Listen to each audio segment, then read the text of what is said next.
Parka 5 mamiratra eo amin'ny sehatry ny robotika ny ekipa malagasy.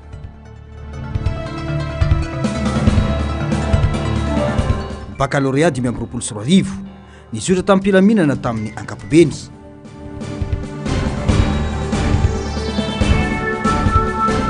Fanapozinana ara-tsakafo teny Ambohimalaza, fianakaviana folo no nametraka Vitorina teny Viatanana.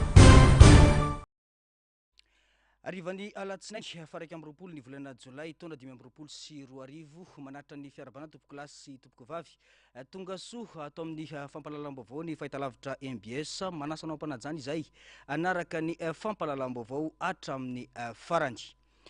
Ny pejin'ny politika no isataratsika ny fampahalalam-baovao amin'izao alina izao. Mitaraina ny tany arabako teny io ho an'ny sehatra rehetra eto Madagasikara. Miantraika any anatin'ny vilan'ny isa-tokantrano ny tsy fahombiazam-pitantanana ataon'ny fotoanam-panjakana.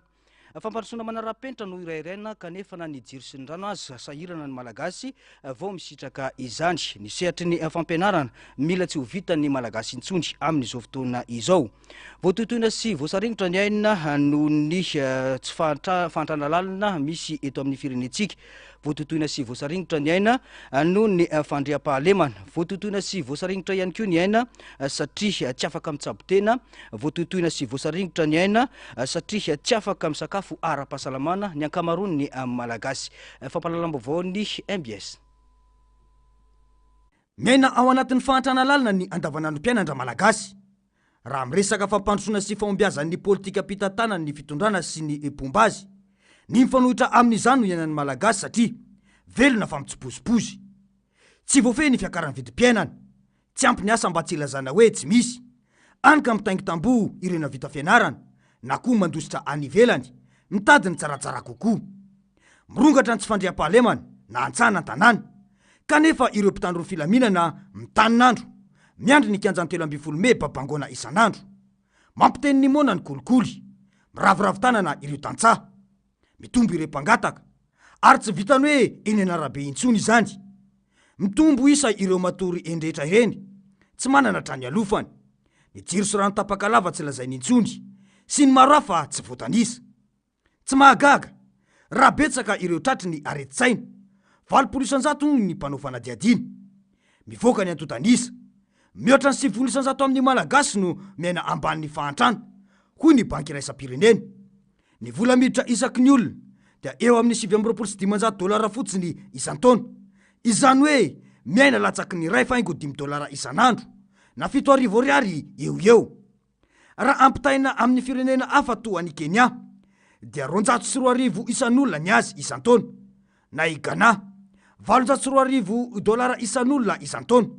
Dia hita fa tena ambany dia ambany ny vola miditra amin'ny malagasy, kanefa moa dia hoe Madagasikara tsy maintsy mandroso hoy ny sasany. $1,000 mahery ny kapokam-bary, kanefa tsy vitsy ireo tokantrano tsy mampiditra izany akory isan'andro. Vokatry ny fisondrotry ny vidim-piainana dia miaina ny fihinanana sakafo ara-pahasalamana, ka miariary ny tsy fanjari-tsakafo. Sahirana ny mpivarokena, saingy zara raha malafo ihany koa ny mpivarotranana. Miaina andro aman'alina ny farom-pianandra malagasy, avadika vola sisy izay azo avadika. Any ka mitombo ireo mpivarotra kojakoja an-dakozia efa niasa endrehetra eny. Sofa nisy ny friperie, raha tsy izany dia tsy ny akanjo ny ankamaroan'ny malagasy. Tsy lasa danja amin'izany ny olana eo amin'ny sehatry ny fampianarana. Antapitrisana ireo ankizy tsy afaka mianatra na tsy afaka manohy fianarana intsony noho ny fahantrana sy ny fahasahiranana ara-piarahamonina sy ao an-tokantrano. Any amin'ny faritra sasany, mihoatra n'ireo zaza enina ka hatrany amin'ny 14 taona no tsy miditra an-dakilasy, tsy noho ny tsy fahaizana fa noho ny tsy fahafahan'ny ray aman-dreny miatrika ny saram-pianarana, ireo fitaovana sy ireo kojakoja ilaina, kanefa ny fandaniam-pianarana koa etsy andaniny. Eny amin'ny ambaratonga ambony, etsika fitakiana vatsim-pianarana no ataon'ireo mpianatra, saingy bomba lakrimozena no avalin'ny fitondrana. Zary fomba fanao ny fanjakana matetika izay valibotana, ankerisetra izay ho an'ireo mpanao fihetsiketsehana sy fitakiana fa tsy mifototra amin'ny fahamahana ny fototry ny olana. Tsy arak'ilay fiteny hoe manara-penitra. Raha tsy zarizary ny trano ipetrahana sy ianarana, sy tsy ara-potoana ihany koa ny vatsim-pianarana, ahoana no ahafahan'ny mpianatra mifantoka amin'ny fianarana izay ataony? Olona 50 izao no namony ainy vokatry ny fihinanana sakafo. Tsy nisy vaovao mazava, tsy misy fepetra entitra nataon'ny fanjakana. Fanambarana ny betsaka, fisehosehoana fa tsy fandraisana andraikitra, mitaraina ny tany, mitaraina ny malagasy, saingy manoloana ireo olana maro rafa ireo. Politika tsy pazam-posim-bary sy ny fizarana tosika no paikadin'ny mpitondra. Tsy maharitra sady tsy mamahany olana fototra. Tsy politika antsary sy antaratasy no ilain'ny malagasy, fa fepetra entitra tsy mazava, paikady mahafantatra ny lahara-pahamehana, ka manome fanantenana azo tsapaitanana. Atreto aloha, resy Madagasikara, resy koa ny malagasy satria vahoaka farahidiny indrindra maneran-tany, kanefa nosy isan'ny manan-karena indrindra manerana izao tontolo izao. Lafim-baovao afa-tanteraka kosa indray noenona sy natao fanadiadina teny amin'ny sampandra miandraikitra ny eloka bevava teny fiadanana Androany ireo voakasika tamin'ny raharaha fanapozinana ara-tsakafo teny Ambohimalaza. Teny an-toerana nametraka fitoriana ihany koa ny fianakaviany ireo niaramboinina niaraka tamin'ny mpisolo vava azy. Miray feo ny amoahana ny marina amin'ny tiraraha ity moa ny mpanolontsaina Antananarivo izay tonga teny an-toerana. Ndao rahantsika ny fanadiadiany ny Andro sy niaro tanjona mahakasika izay. Nametraka fitoriana teny fiadanana ireo fianakaviany ireo niaramboina tamin'ny tranga fanapoizinana ara-tsakafo teny Ambohimalaza niseho ny 12 Jona lasa teo. Fianakaviana 10 hatreto nametraka fitoriana. Noenona sy natao fanadiadiana teny amin'ny sampandra miandraikitra ny eloka bevava teny fiadanana avokoa izy ireo androany. Hatreto moa zany vita zay fanadiadiana zay dia mbola hiakatra eny amin'ny fitsarana zany raha itohizany fanadiadiana lalina sy ny fanadiadiana rehetra saby ity tranga mbola ho atao. Mbola tsy fantatra satria mbola maromaro ihany koa zany ny investigation zay mety mbola ho atao zany eto anivon'ny gendarmerie fiadanana. Maromaro ny isan'ny mpitoro moa zany fa raha ny olona rovako aloha zany dia misy mpitoro zay anankiroa zany. Iray volana mahery atsy aoriana mbola tsy fantatra ny tena marina mahakasika ity raharaha ity. Lasa mampitombo ny marina tsy fantatry ny vahoaka ny tenyireo manampahefana tamin'ny fambosaviana ara-tsakafo teny Ambohimalaza hoy ny fanamafisana ny mpisolo vava anireo fianakaviany namoiny. Tamin'ny zoma lasa teo no nandefa taratasy fitoriana manoloana ity tranga ity ireo fianakaviana raha ny fanazavana. Ilaina ny afantarana ny marina sy ny fampiarana ny sazy ho an'ireo meloka. Eny izay moa zany nazavaiko tamin'ny maraina teo hoe ny anton'le izy voalohany tia fantatra ny marina. Tia fantatra ny marina aloha zay hoe inona ny marina no antony nahatonga indray ny fahafatesana be dia be ireny. Zay ny voalohany. Ny faharoa rehefa fantatra ny tompon'andraikitra dia tokony hiara-ny sazy zany izay tompon'andraikitra na iza ao anatiny ao. Tsy hatramin'izao zany zay tsy mahafantatra ny tena marina reny moa ny tompon'andraiki-mpanjakana anontaniany mpanao gazety namanareo dia ataoko hoe voamay manina moa zany voamay mampitombo an'le marina tsy fantatray zany reny valiny hoe je veux pas savoir sy ny toyany tsy resahako reny voamay mampieritreritra fa inona marina ny tena ambadika ity raharaha ty. Tsy mitaza-potsiny manoloana izany ireo mpanolotsain'ny tanàna n'Antananarivo raha ny Rina Clémence sy Rakotoarisoa Baba. Nanampy ireo fianakaviana tamin'ny fanomezana mpisolo vava mba hahafana mitondra ity raharaha ity eny anivon'ny fitsarana ireto mpanolotsaina ireto. Nampiakapeo ary nandiso ny filazana samihafa entina ilazana ireo mijoro mitady ny marina ho manararopaty ireo mpanolotsaina ireo androany. Lazaina izahay fa manao an'izay hoe misy manasoketa mihitsy moa misy sénatrice olombotendry miteny mihitsy hoe manaovana récupération politique sanatria-avy ny vava misy mihitsy no miteny hoe manararopaty zahay dia tsotra ny amalinay an'le izy. Fa rehefa ny eo amin'ny olona fitondrana ve no mijoro manampy ny fiarahamonina manampy ny mpiarabelona dia lazaina fa hoe fanampiana satria hoe malahelo, fanampiana satria hoe mandray andraikitra, fanampiana satria hoe mahatsapa ny andraikitra manandrifoka tokony ho raisiny. Fa rehefa izahay ve no mandray andraikitra heverinay fa manandrify dia lazaina kosa fa hoe manao récupération. Tsy any angamba ny zava-dehibe androany. Ny androany ny zava-dehibe dia hoe misy ireo olona ireo mitady fahamarinana. Hitantsika zareo ny totototo teny amin'ny fitsarana tao anatin'izay herinandro andro vitsivitsy zay tady an'izay fahamarinana izay. Heveriko fa tsy andraikitra irery ilay sokajiana fa hoe avy aty amin'ny fanoherana fa andraikitra ny rehetrarehetra mihitsy na ny avy any amin'ny fitondrana na ny avy any amin'ny fanoherana niza mahatsapa fa misy tsirariny, niza mahatsapa fa misy andraikitra tokony ho raisina dia tokony hifanampy ao anatiny izao manjoan'ireo fianakaviany manana ny maty sy manana ny marary eo. Matahotra tsy samy teny sy mitondra fanehoan-kevitra makasika ity raharaha intsony ireo fianakaviany maty no nitahotra antso-izay mety azoazo ny fanamafisany. Manoloana izany na mitondra teny amin'ireo mpanolotsaina izy ireo ka isan'izany ny tokony hanatsarana ny fandraisana an-tanana eny anivony toeram-pitsaboana. Tranga izay ambaran'izy ireo fa tsy zarizary tanteraka.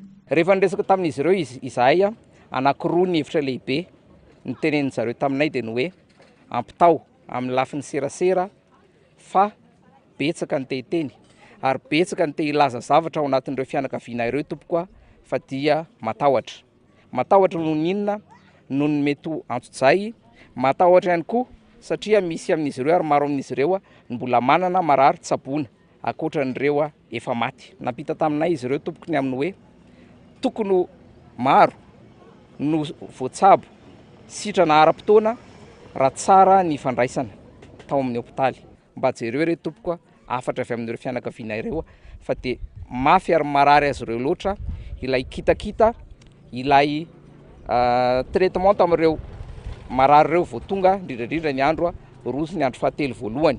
Betsaka ny hopitaly na orona hopitaly lazaina fa manara-penitra.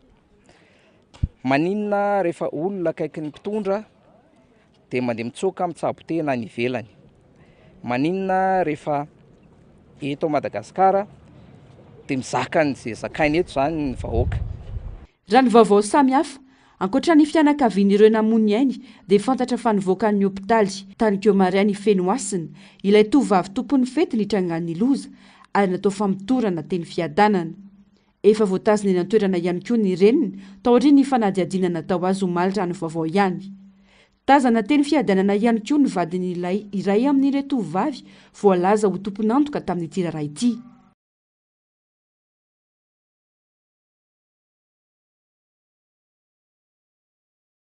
Iray volana serinandro aty aoriana manjavozavo tanteraka ity tranga ity. Fanapoizinana no lazaina fa mitarika ny fatiolona 130 hatreto. Hatramin'izao anefa mbola tsy voamarina ny singa mety ho nitarika izany. Efa tonga hatramin'ny filazana fa hodigaso no nampiasaina na amin'ny olona. Nivoaka tamin'ny fanginany ihany koa ny antropologue sady mpandala fomba malagasy iray ka naneho ny heviny manoloana izany. Mitaky ny vaovao marina sy fitsarana tsy mitanila ny tenany makasika ilay voalaza fampitaza olona voaroroy tamin'ilay fanamponizonana. Mba porofoy aminay hoe tena iny olona iny marina ilay voatazina migadrany no nampiasan'olona nanao an'izay famonoana fahobe zay. Satria ny zava-misy amin'izao ne atsika variana amina resaka hoe Ambohimalaza fa ny zavatra nisy tany Boeny Mahajanga, nisy tany Dego, dia nisy tany Fianaratsoa, dia mbola izay mpandala fomban-drazana ihany ve nanao an'izay zavatra rehetra zay ka izay no ilainay proof hoe raha tena mpandala fomban-drazana marina ilay olona dia ome proof hoe tia ny singa nampiasany ka nafaty olona mandeha 30 mahery zay. 130 namony ainy 17 efa nivoakan'ny hopitaly. Raha mbola 7 kosa no manaraka fitsaboana eny amin'ny toeram-pitsaboana makasika ity tranga fanampoizinana ity raha nitatitra. Nahazo IST nanitsy fafana ivoaka ny sisitany Madagasikara i Fenoasina ilay voalaza fa nikirakara ny fety na tonga ny loza. Noraisiny fanapa-kevitra eo rehefa fantatra fa efa nahazo viza iondrana ny ivelany tena ny mialo ity tranga ity mba hiantohana ny fandehanany fanadihadiana hoy ny fanamafisany. Etsy andaniny notazonina ary atao famitorana eny amin'ny brigade de recherche ihany koa ny reniny. Mbola manodidina izay vaovao izay atrandry tsy ampy ny fanazavana omenan'ny malagasy mahakasika ity raharaha fanapoizinana ara-tsakafo ny tranga teny Ambohimalaza hoy ny solom-bavambahoaka sy teny Randrana Soloniaiko raha nanao fanambarana manoloana ireo ainana fohy misa 130. Eo ihany koa ny fampotehany fiainam-pianakaviana ny alahelo sy ny atezerana mifamaofao. Tsy mendrika ny vahoaka malagasy hoy ny filoha-lefitry ny anteny miram-pirenena ny mpitondra manamaivana sy tsy mahafehy ny sehatry ny fahasalamana ary tsy miraharaha ny famoizana aina maro tahaka miseho ankehitriny izao. Tatim-pavao mahakasika izay. Tao amaivan'ny mpitondra ny zava-misy ary tsy laharam-pamehan'ny fitondrana ny fiatrehana ny raharaha fanapoizinana ara-tsakafo. Namoizana ain'olona mpolony maro manerana nosy ho irandriana Soloniaiko Cité ny tana taratasy ny sokatra. andraikitry ny fanjakana ny fandaminana ho fiarovana ny fahasalaman'ny tsiraray ary voafaritry ny lalam-panorenana izany ho ity filoha lefitry ny antenimiram-pirenena ity. Tsy ampy ny fanazavana nomena ny malagasy ho izy, tsy ampy ihany koa ny fandraisana andraikitra amin'ny lafin'ny fitsabony. Tsy misy ny fanampiana ireo fianakaviana ary tsy mazava ny fepetra raisina mba tsy hiverenany loza toy ireny intsony. Manoloana ny zava-misy dia manao antsoa avy ity solombavam-bahoaka ity mba handraisana fepetra aingana amonjena ny ain'ireo mbola marary ka miady amin'ny fahafatesana. Mitaky ny ilazana ny marina amin'ny vahoaka ihany koa. Ao anatin'izany ny anaran'ny singana tonga ny loza. Eo ihany koa ny fanohizana ny fikarohana sy fanasaziana ireo navandoza. Ankoatra izay, ny fanazavana ireo fepetra tokony ho raisin'ny malagasy hisoroana ny loza toy ireny sy ny fanasaziana ireo olombotendry eny anivon'ireo ministera manomboka ny minisitra voakasika ity raharaha ity dia nisihatry ny fahasalamana. Tsy mendrika ny malagasy ho ny filoha lefitry ny antenimiram-pirenena ny mpitondra manamaivana ny sihatry ny fahasalamana sy tsy miraraha ny aina maro afoy toy izao. Fa ho an'ny toliara vetivety isika amin'ny ity vao manaraka ity tapitra androany ny fepitona 27 ora nomen'ireo mpianatry ny université ny manday ao toliara mba amahan'ireo tompona andraikitra ny olan'izy ireo. Niroso tamin'ny fitokonana ireo mpianatra androany maraina niditra antsehatra nandravany hetsika nefa ireo mpitandro ny filaminana tamin'ny alalan'ny fandefasana bomba mandatra dranomaso. Fanadiadinina makasika izay. Nirivotrefitra ny bomba mandatsa dranomaso teto amin'ny faritry ny université ny manday toliara ny marina teo. Tapitra androany manko, ny 27 ora nomen'ireo mpianatra ireo manam-pahefana. Fitakiana entitra mahakasika ny fanefana aingana ny vatsim-pianarana izay mbola tsy voaloha sy ny fanamboarana ny trano fianarana R+1 izay efa simba sy mampidi-doza. Niditra antsehatra avy hatrany anefa ireo mpitandro ny filaminana izay namaly tamin'ny alalan'ny bomba mandatsa dranomaso ary nanao fanaparitahana ankeriny ireo mpianatra ny tangorona teo amin'ny faritry ny campus.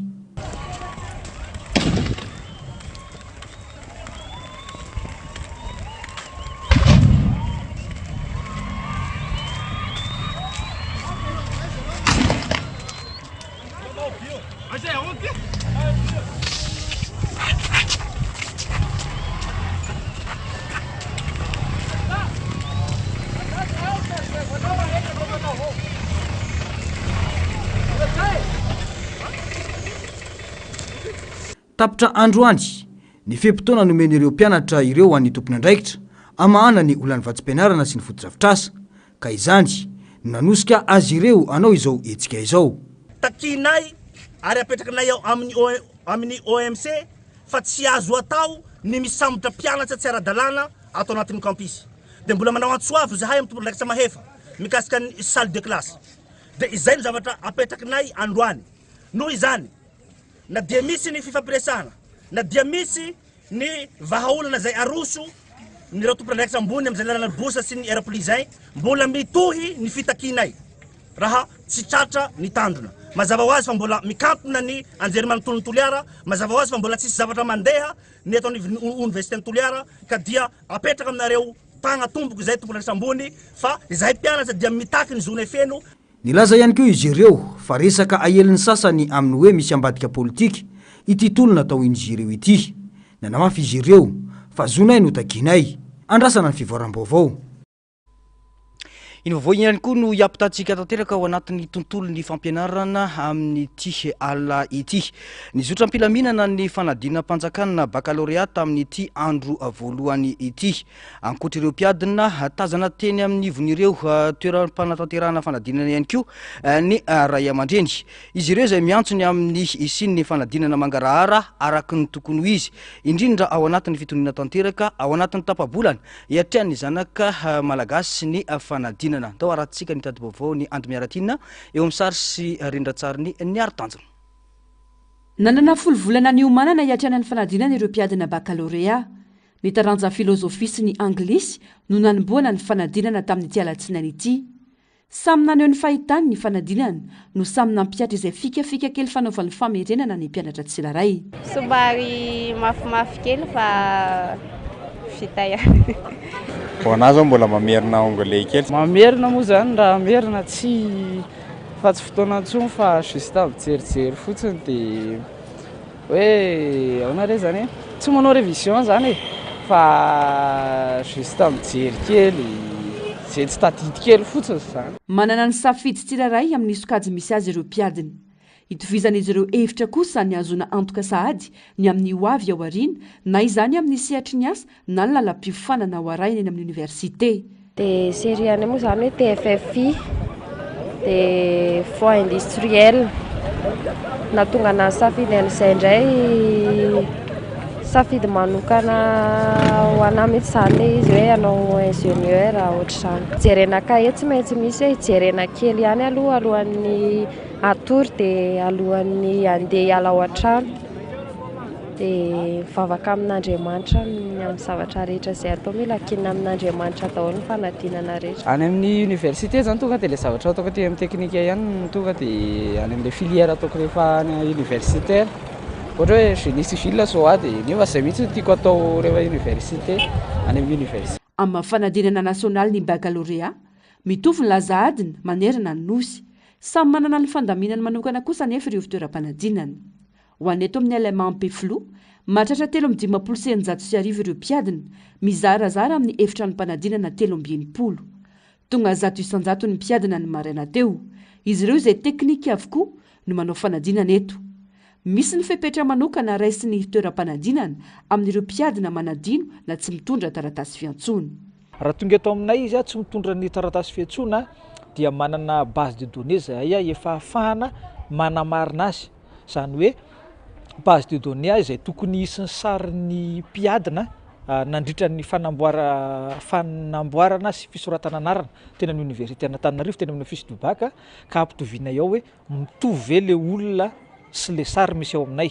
Na izany na tsy nefa dia mametraky foana izahay ny rapportnay hoe ity olona ity nanadino convocation ka ho an'ny preuve manaraka dia tsy maintsy mitondra izay taratasy fiantsony izay izy vao afaka miatrika ny épreuve manaraka raha ohatra ka misy ny mety ho fanadinoana. Ankoatran'ny mpiadiny, miara-mitantena amin'izy ireo ihany koa ny ray aman-dreny.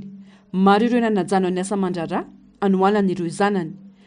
Miantso ny sina fanadinana mizotra mpilaminana sy anaty fitoniana izy ireo. Naka congé kely zany dia ahafahana manatra sakafo sy notra mba hizoran'ny fanadinana ara-dalàna zay zany tena zava-dehibe. Misy tokony fahavanonana tsara ara-toetsaina zany manohana anazy ara-moraly zany satria ady ohatrehan'io zany tolona io.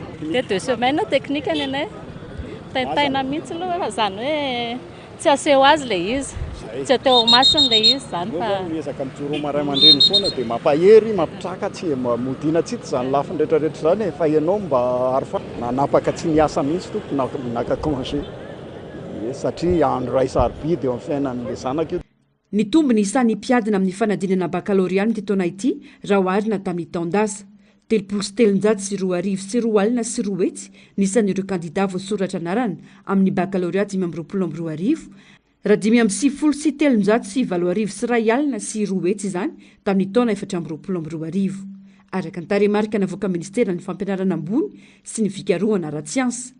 Amin'ny ankabeny 7,740 sy 4 hetsy ireo kandida avy amin'ny sekoly na candidat d'école, raha 7,900 sy 5,000 sy 1 kosa no candidat tsy miankina na candidat libre. Ny faritany Antananarivo no manana mpiadina betsaka indrindra amin'ny fanadinana baccalauréat izay mahatratra 5,740 ahitana mpiadina 1,703 kosa ny ao Fianarantsoa. Misa 4,740 ny mpiadina bac ao Mahajanga ary 7,700 sy 3,3 ny mpiadina ao Toliara raha 7,740 kosa ny any Antsiranana. Fa iverina any Toliara vetivety isika ao anatin'ity vaovao manaraka ity mivoatra atrandry ny toedra raha ao atsimo sy atsimo andrefana noho ny raharaha bazy Toliara. Namoaka fanambarana sy nampitandrana mafy ny cellule de crise diovy i Madagasikara androany izay nampatia fa tsy maintsy tompona andraikitra amin'ny vokatry ity olana ity ny manam-pahefana any antoerana sy ny fitondrana ny antsipriana izay. Nivoaka tamin'ny fanginany ny cellule de crise diovy i Madagasikara manoloana ny fitombon'ireo fitarainana avy amin'ireo ponina sy ny fihetsiketsehana any atsimo notsindrin'izy ireo fa manamafy herisetra sy ny faneriterena amin'ny vahoaka ny orinasa vahiny bazy Toliara izay nolavin'ny mponina hatrany hatrany. Tsy ny salasala ny cellule de crise ny laza fa raha misy raha mandrika noho ity raharaha ity dia tompona antoka mivantana ny fanjakana sy ireo tompona andraikitra eny antoerana araka ny fanambarana.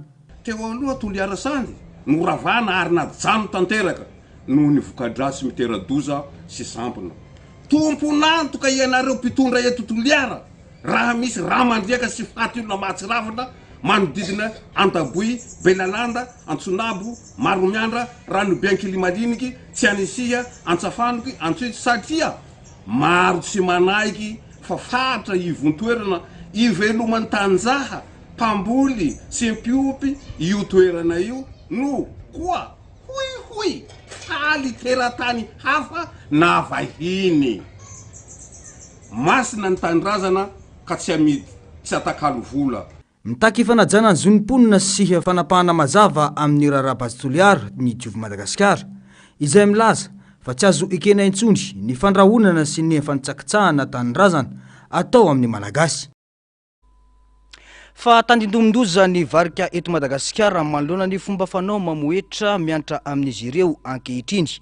Tsy vitan'olon-tokana ny ady fa mitaky fiaraha-miasa amin'ny rehetra hoy professeur Jona Ratsimbazafy nandritra ny andiany fahatelopolo ny IPS na ny Congrès de la Société Internationale de Primatologie ho an'ny androany. Tato-baovao ny Ando Miaratina eo amin'ny sary sindratsariny ny Aritanjona Trany. Miavaka amin'ny fananany karazana varika tsy hita ny amin'ny firenen-kafana ilay antsoina hoe lémurien endémique Madagasikara. Misy 12 ny isan'ny karazana varika misy eto amintsika ary tsy misy afa-tsy eto ity karaza-biby mampinono ity. Ahina olany tamingana nefa ny 700 mahery ny karazana varika hoy professeur Jona Ratsimbazafy izay manampahaizana manokana momba ny gidro na primatologue. Ny fahasimbany toeram-ponena no fototra mahatonga ny loza manambana ny varika, eo ihany koa ny fiazana azy hoy ny fanamafisana. Ny toeram-ponena zany tena olana ngeza be satria reo varika reo dia toy ny trondro. Toy ny trondro, ny trondro tsy velona raha mivoaka ny rano, mivoaka ny rano. Dia ohatran'izany koa reo zany ompin'ilay olona ilay izy any an-tranony reo zany tsy afaka hitombotsony. Fa dia zao ohatsy hoe miandro fahafatesana any anatin'ilay kasy kely ao ilay ompiny kely ilay mahafinaritra kely azy dia zay ilay hoe aloha ilay toeram-ponenana aloha no arovantsika ary ny faharovana ilay toeram-ponenana zany misy asa bidibe ataon'ny olona rehetra ohatra zany hoe andaontsika rehetra satria ireo olona hoe misy nanay tena tsy fidinana azy noho tsy fananany dia mandeha mikapa azy izy maka azy izy ary misy moa zany dia tena hoe mangalatra mihitsy dia mivarotra reny indray zavatra hafa reny fa kosa ny fahampitehany tontolo iainana misy azy ny fiazana azy ary rehefa potika tontolo iainana dia tonga dodao ty karazana aretin'ity misy ty fitrandrahan'ity rehetrarehetra ny mitambatra dia fa matsara mikely le toerana misy azy dia rehefa mikely le toerana misy azy tsy afaka mifanakalo tahiry tarazy tsony le izy zany hoe tondra le atsotsika hoe consanguinité dia rehefa tonga ny consanguinité dia le biby zany tsy afaka hitombotsony fa zay zanany teraka dia maty satria aly efa kely le biby nefa tokony andeha amin'ny toerana lehibe. Tsy vitan'olo-tokana ny ady fa mitaky asa sy fiara-mientany rehetra. Raha sanatrika tsy miasitsika, raha sanatrika tsy miaraka tsika amin'izay tao anatin'ny ny lahateniko teo dia anjavona ihany reo izy ampizaha tamin'ity eto rehefa anjavona reo enganeka tsy tonga zany ary tsy tonga amin'izany hoe mandrany Congrès de la Société Internationale de Primatologie na ny IPS fahatelopolo i Madagasikara nanomboka omaly 20 Jolay. Congrès miompana indrindra amin'ny fiarovana ireo biby primate. Pikaroka sy manampahaizana avy amin'ny firenena mahery ny 10 hiatrika izany etsy ivandry mandritra ny 5 andro izay tariny professeur Jona Ratsimbazafy izay filohan'ny IPS. Tanjona ny sina fifanakarozana traikefa eo amin'ny mpiantsehatra rehetra, indrindra ahafahana manangana tetikasa vaovao miaraka momba ny fiarovana ireo primate eto Madagasikara. Fa tsy nivoaka tamin'ny kenatra ny ekipa malagasy tamin'ny fifananana robotika izay nitanterahana tany Senegal ny 17 ka hatramin'ny 18 Jolay lasa teo. Nandrombaka ny larana fahatelo tamin'ny famaranana ity fifanana ity ny ekipa malagasy. Fanadiadina. Nahazo ny larana fahatelo tamin'ny fifananana Pan African Robotics Competition na PARC 2024 Engineers League izay natao tany Dakar, Sénégal, ny ekipa malagasy sakay tany nandritra ny famaranana natao ny 15 Jolay 2024. Iray amin'ireo etika lehibe indrindra amin'ny sehatry ny robotika aty Afrika ity fifananana ity izay mampivondrona ekipa avy amin'ny firenena maro maneran'ny kontinanta.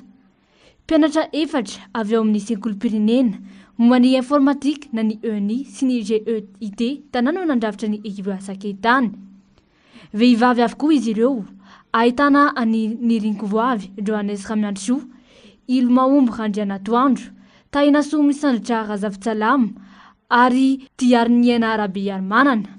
Naneho fahaiza-manao ara-teknika izay nanandratra avo ny voninahim-pirenena ny ekipa malagasy nandritra ity park 2024 ity.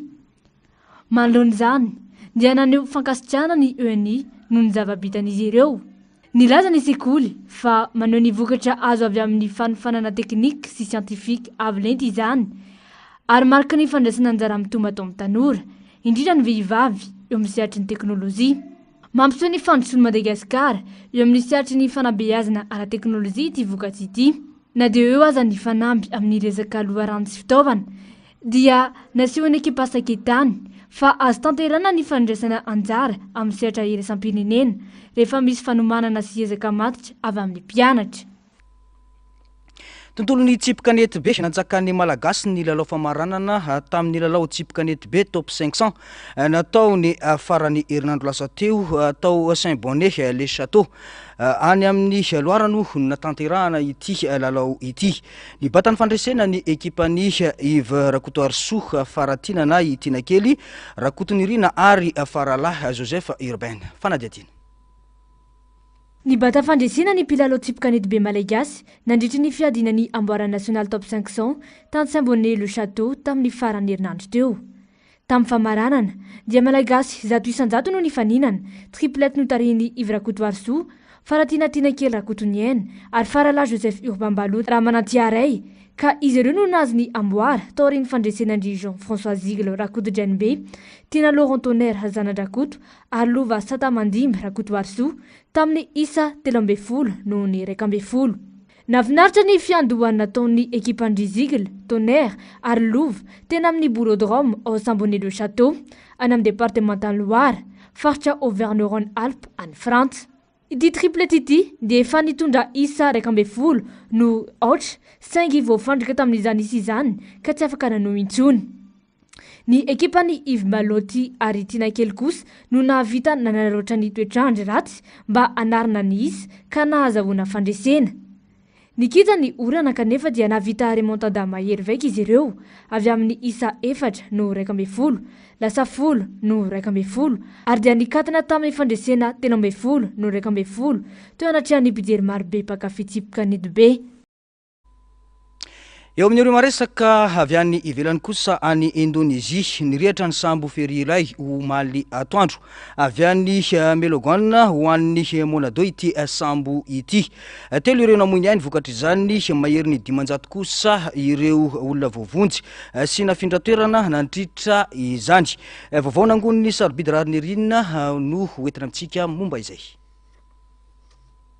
Nina ahitana nosy mandidina ny 7 sy 1 alina sy 1 hetsy i Indonezia.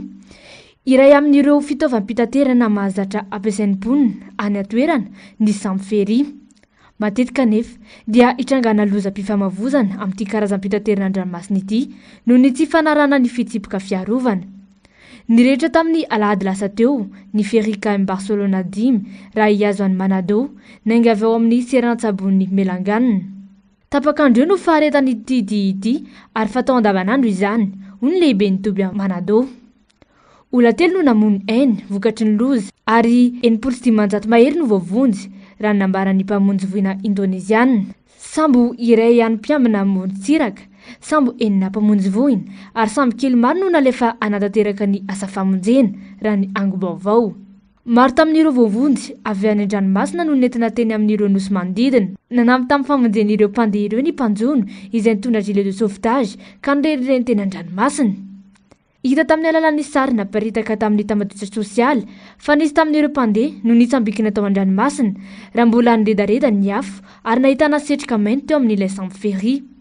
Nanambara ny manam-pahefana fa olona 5 no maty. Ejakilana nefa nilaza ny sampandrara nasionaly misana ny fikarohana sy ny famonjena tamin'ity alatsinainy ity fa telo ihany no voamarina fa namony ainy. Mpandeha roa no maty rehefa nentina sy nokarakarain'ny mpiasan'ny fahasalamana ka anisan'izany ny zazavao 2 volana monja izay hita fa feno ranomasina ny avokaviny. Adiny iray latsaka kely no nifehezan'ireo mpamonjy vohina ny afo ny rehetra taorian'ny Samy Ferry. 700 ireo mpandeha voasoratra anarana, 10 ireo mpikamana ao amin'ny fanamoriana na ekipage. Nanamafy anefa ny sampandriara nasionaly misy anany famonjena fa 250 no velon'aina. Efa mahazatra any Indonezia moa ny tsy fitovian'ny isan'ny mpandeha sy izay voasoratra amin'ny listra ofisialy. Izay ny zavanisy tao Indonezia fa any Kenya kosa indray dia mitaky ny fampitsorana ny Boniface Mangi ny fiarahamonim-pirenena ao Kenya taorina ny samborana azy tao an-trano tao Masako ny sabotsy lasa teo. Ity fisamborana ity izay ampangain'izy ireo ho tsindry sy tsy ara-drariny. Tato vaovao. Voasambotra tao an-tranony ao amin'ny faritany Marakos i Boniface Mangi ny sabotsy lasa teo. Araka ny fanambarany manam-pahefana dia voaroriroy amin'ny fanamorana ny asa fampioroorana nandritry ny entim-panoherana tamin'ny 15 Jona 2024 ny tenany. Raha ny teny mitana avoakan'ny polisy dia nambara fa nahitana finday roa sy solosaina enti-tanana sy kahie maromaro tao an-tranony. Nahitana grenade lacrymogène roa sy bala ihany koa tao amin'ny bureau-ny Mangi tany Nairobi raha ny fanazavana. Zavatra tsy anan'ny Boniface Mangi ireo lazainy fahatratra tany amin'ireo, hoy ny mpisolo vava azy. Entsakilany, namaritra ity fisamborana ity ho fanagadrana mitanila sy tsara draliny ireo fikambanana mpiarin'ny zon'olombelona sy ny fiarahamonim-pirenena ao Kenya. Milaza izy ireo fa famoretana sy fampanginana ny feon'ireo mpitsikera, ny fitondrana sy ny ireo olom-pirenena mitaky fanovana izao fanagadrana izao. Manoloana izany dia miantso ny famotsorana tsy misy atakandro any Boniface Mangi izy ireo. Mitombo hatrany ny fitsikerana sy ny fanoherana ny filoha Keniana Ruto. Nanomboka ny volana Jona lasa teo, nanoloana ny kolokolo sy ny herisetra ary ny fakana ankeriny ataon'ireo mpitandry ny filaminana ny hetsika andalambe nataon'ireo tanora Keniana.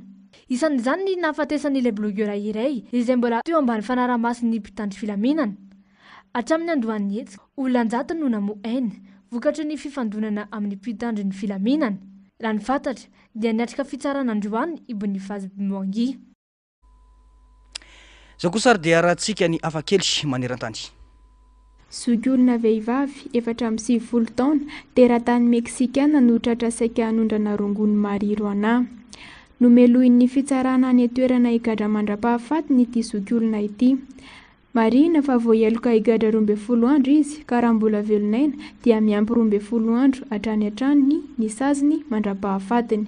Vita sady miasa soa aman-tsara ny traonjaza ivelan'ny vatan'ny vehivavy any Japon. Tsy angano, tsy sary mihetsika, tsy siansa foronina fa tena zava-misy saingy hafakely. Nahavita namorona traonjaza artifisialy voalohany eto an-tany i Japon.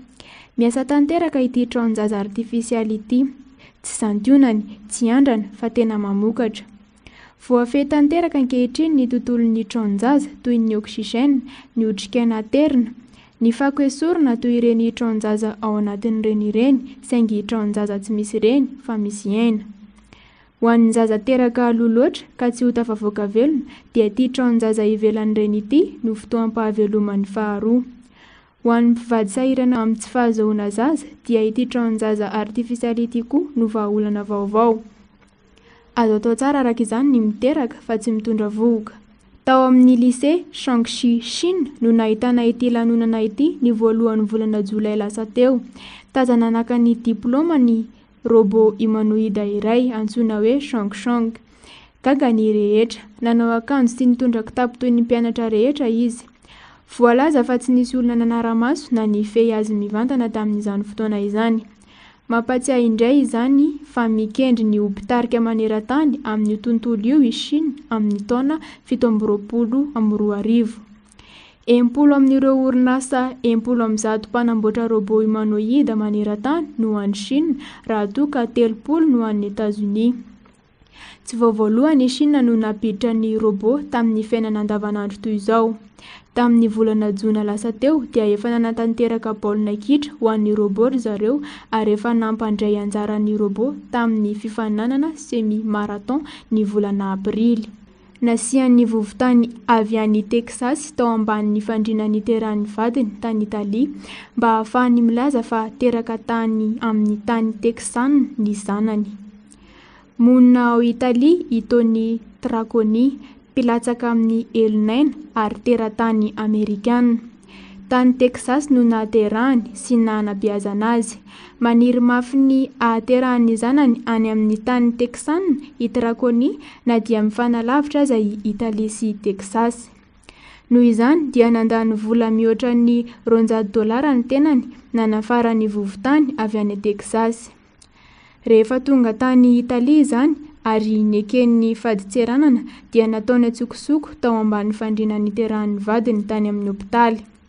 Rehefa teraka ilay zaza dia nilaza tampiriariany izy fa tamin'ny tany Texan no nahaterahan'ny zanany lahy na dia nijanona tao Italia aza no niteraka. Tapitra ny fampalalam-baovaontsika tompoko lahy sy tompoko vavy tamin'izao alina izao mankasitraka anao nanaraka izany ny hatramin'ny farany isaorana ireo teknisianina sy ny namana mpanao gazety nafana natontosa ity fampalalam-baovao ity mametraka ny soavatsara veloma tompoko.